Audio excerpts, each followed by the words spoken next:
ശൈത്യകാലം ഇങ്ങ് എത്തിയിരിക്കുകയാണ്. അതുകൊണ്ട് തന്നെ പുറത്തിറങ്ങുമ്പോൾ തണുപ്പും കാറ്റും ഒക്കെ അടിച്ചാൽ പല രീതിയിലുള്ള ആരോഗ്യ പ്രശ്നങ്ങൾ ഉണ്ടാവാനുള്ള സാധ്യത വളരെ കൂടുതലാണ്.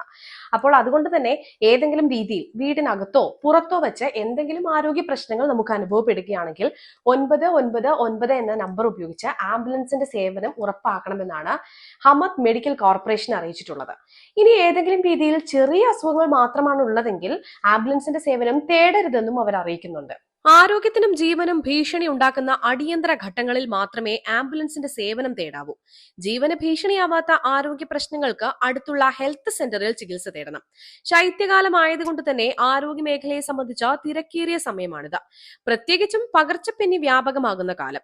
കഴിഞ്ഞ വർഷത്തെ കണക്കുകൾ പ്രകാരം ആംബുലൻസ് സേവനത്തിനായി 999 എന്ന നമ്പറിൽ സഹായം തേടിയെത്തിയത് 2,90,500 ഫോൺ കോളുകളാണ്. ഈ വർഷം ജനുവരി മുതൽ ഒക്ടോബർ വരെ 3,31,190 കോളുകളും എത്തിയിട്ടുണ്ട്. 24 മണിക്കൂറും രോഗികൾക്ക് അടുത്തേക്ക് എത്താൻ ആംബുലൻസിന്റെ ടീം സജ്ജരാണ്.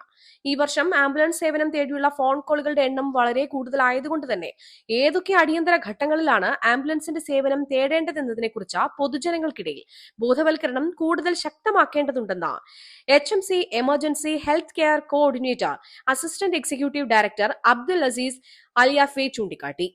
സ്ട്രോക്ക്, ഹൃദയാഘാതം, വാഹനാപകടം, ഗുരുതരമായ അലർജി, നെഞ്ചുവേദന, ബോധാവസ്ഥയിലാവുക, പെട്ടെന്നുണ്ടാകുന്ന തീവ്രമായ രോഗം എന്നീ സാഹചര്യങ്ങളിലാണ് ആംബുലൻസ് സേവനം തേടേണ്ടതെന്നും അദ്ദേഹം വിശദമാക്കി. ആംബുലൻസിലെ പാരാമെഡിക്കൽ സംഘം ഗുരുതരാവസ്ഥയിലുള്ള രോഗികളുടെ അടുത്തേക്ക് അതിവേഗം എത്തി പ്രാഥമിക ശുശ്രൂഷ നൽകി ഉടൻ തന്നെ ആശുപത്രികളിൽ എത്തിക്കുകയാണ് പതിവ്. ഇക്കാര്യത്തിൽ കമ്മ്യൂണിറ്റികളുടെ പിന്തുണ ലഭിക്കാറുണ്ടെന്ന് HMC ambulance service assistant executive director Ali Darwish വ്യക്തമാക്കി. അപ്പോൾ മേൽപ്പറഞ്ഞ കാര്യങ്ങളെല്ലാം തന്നെ ശ്രദ്ധിച്ച് ഈ ശൈത്യകാലത്തും എല്ലാവരും സുരക്ഷിതരായിരിക്കുക.